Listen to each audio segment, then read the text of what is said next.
Glad to have you join us on Housing TV News at the top of the hour. I am Mimuna Bagudu. Here are the top stories. Federal government blames NLC for blocking sale of refineries to Dangote in 2007. Ministry of Finance launches mortgage fund. Reps committee vows no compromise in Nigeria power sector. Ogun community raises alarm over demolition by government. President calls for evacuation of impacted residents affected by Maiduguri flood. In business, Naira weakens further to 1,637.59 Naira per dollar, showing 0.90% decline. On the foreign scene, Kamala Harris rattles Trump at U.S. presidential debate. In sports, Eguavon denies quitting as Super Eagles coach. Now the news in full.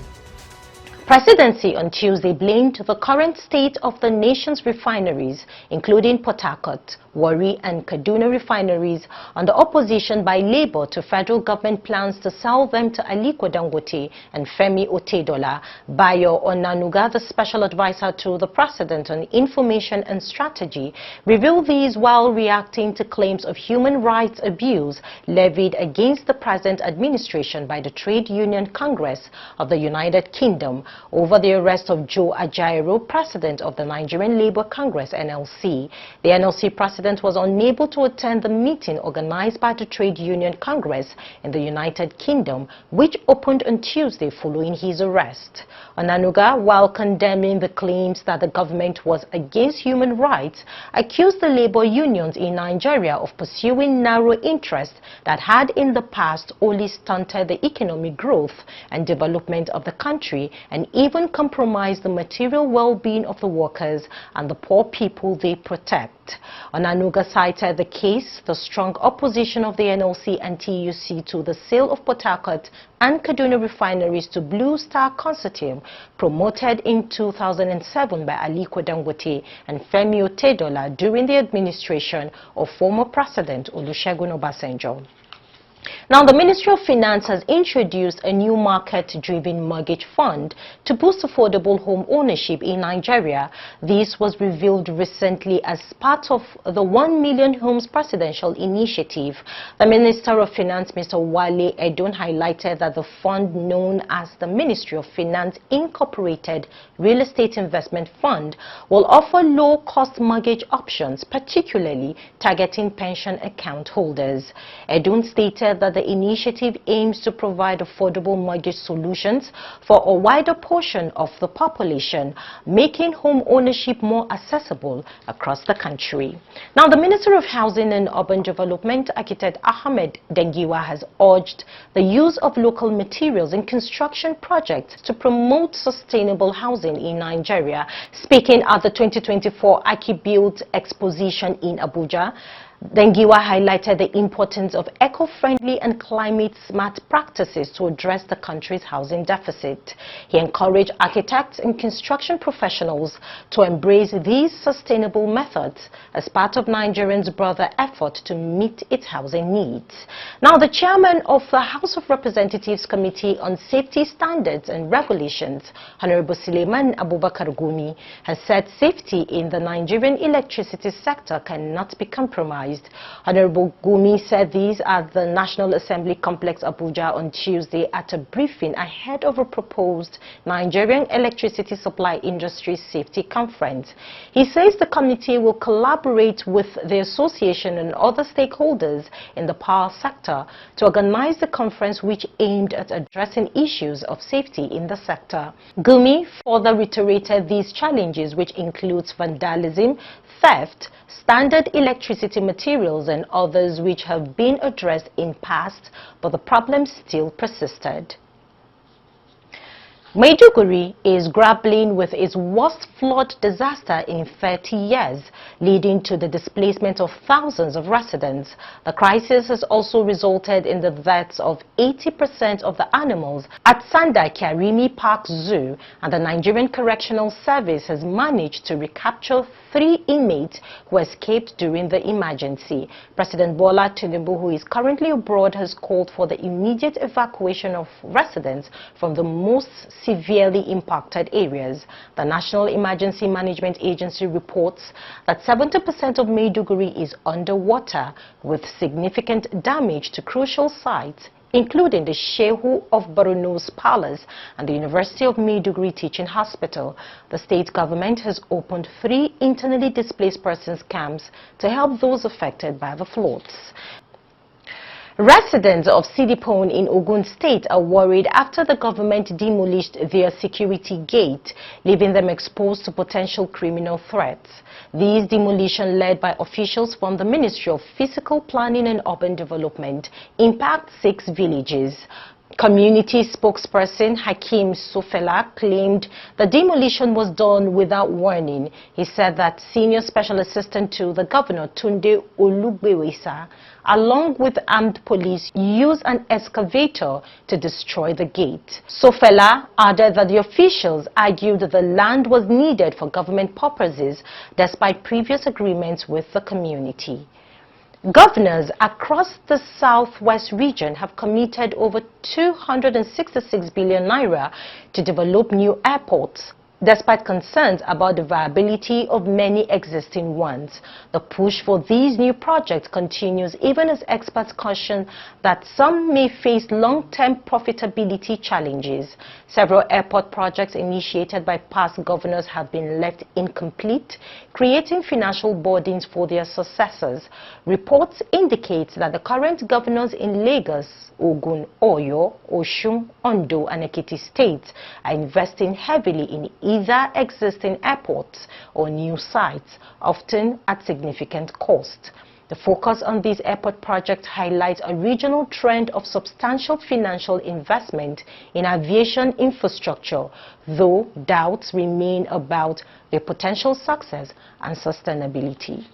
More stories will be coming your way after the break. Stay with us. Housing TV Africa on YouTube and click on the subscribe button. Subscribe to Housing TV Africa to stay updated on latest happenings in Nigeria's housing sector. Follow our social media pages, like and share our posts. On Facebook, Housing TV Africa. On Twitter, Housing TV Africa. Instagram, Housing TV Africa. Join the conversation and keep up with latest housing updates.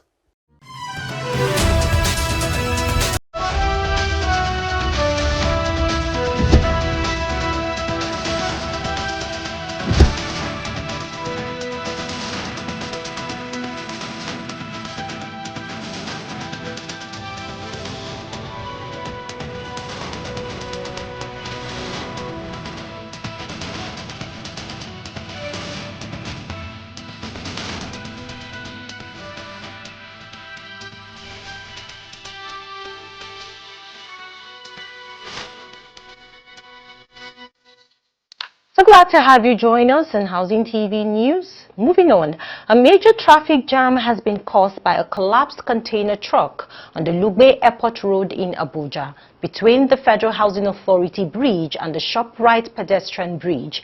The incident, which occurred around 9 a.m. on Tuesday, forced outbound vehicles towards the airport to switch lanes, worsening congestion on the expressway. Federal Road Safety Corps officers are currently working to remove the falling container and alleviate the gridlock. FCT Sector Commander Muta Chori clarified that the incident involved a container truck, not a tanker as initially reported. The Federal Road Safety Corps confirmed that the truck carrying a 40-foot container blocked about 3/4 of the road. The gridlock took between 2 and 3 hours to clear, with no casualties reported.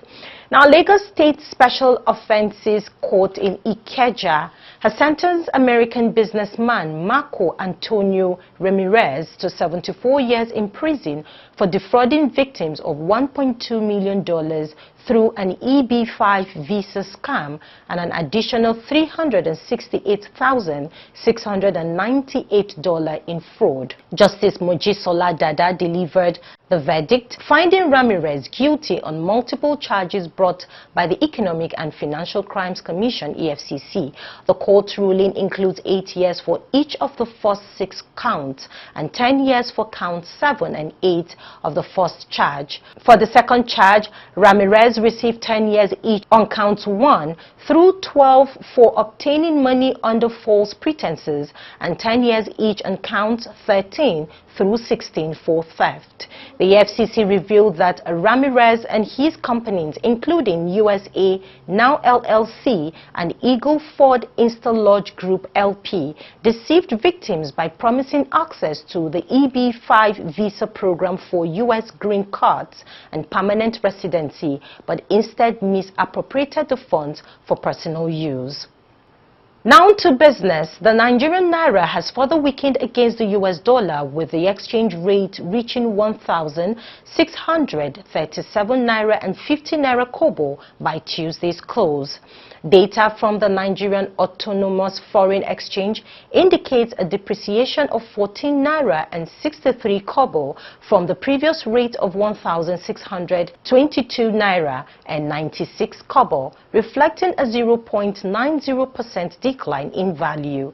This decline increases the cost of foreign goods and services for Nigerians. The FMDQ data also reveals robust trading activity with a substantial turnover of $143,150,000 in the foreign exchange market.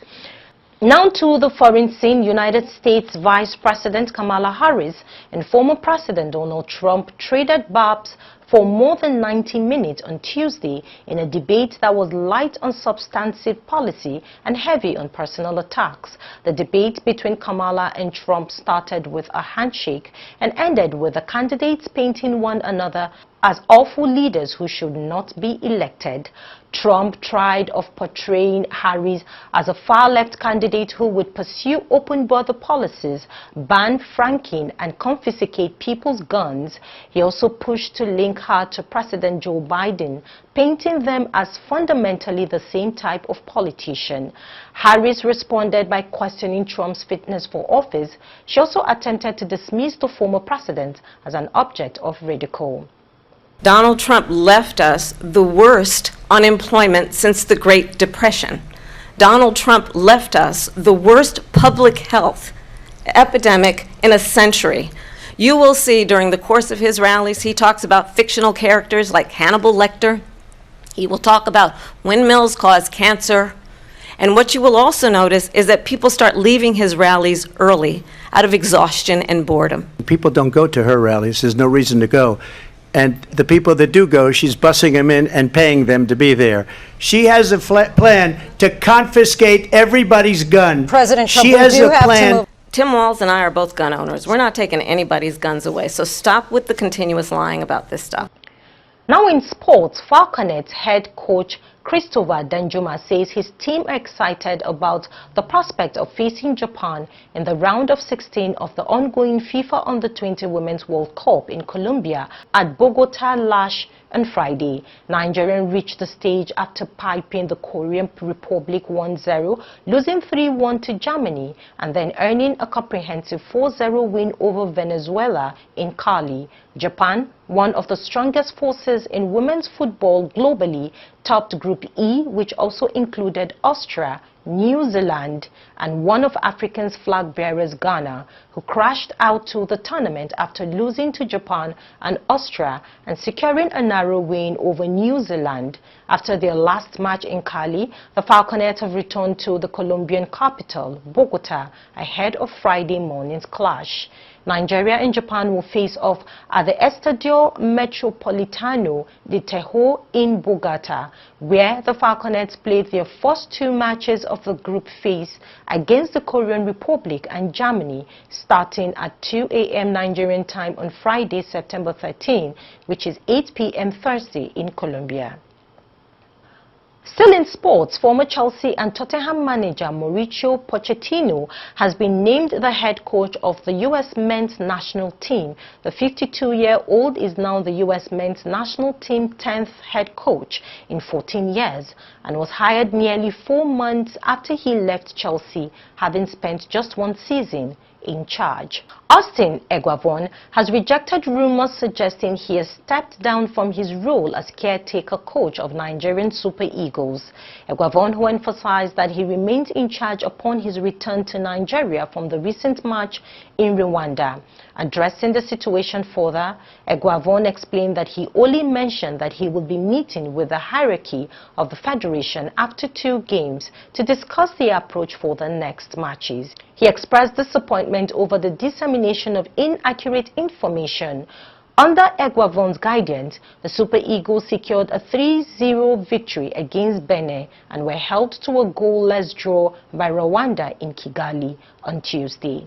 The team currently leads Group D of the 2025 AFCON qualification series with 4 points from 2 matches. That's the much we can take, and Housing TV news at the top of the hour. Before we go, here is a recap of our top stories.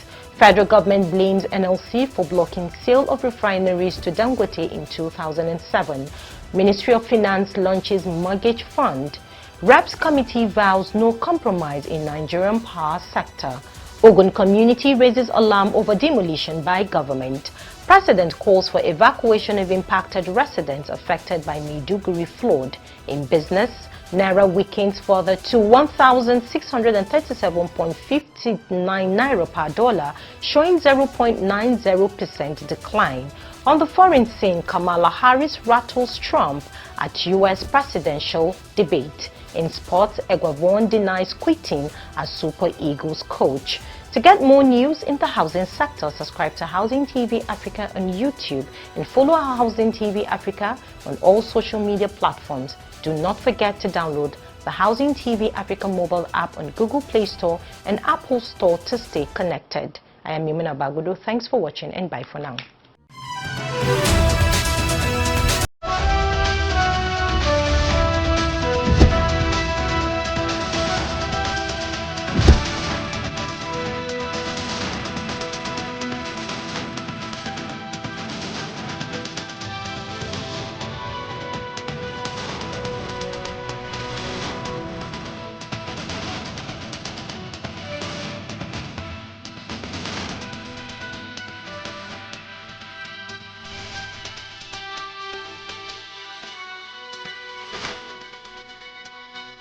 This is Housing TV Africa on YouTube and click on the subscribe button. Subscribe to Housing TV Africa to stay updated on latest happenings in Nigeria's housing sector. Follow our social media pages, like and share our posts. On Facebook, Housing TV Africa. On Twitter, Housing TV Africa. Instagram, Housing TV Africa. Housing TV Africa, your first in housing development broadcasting.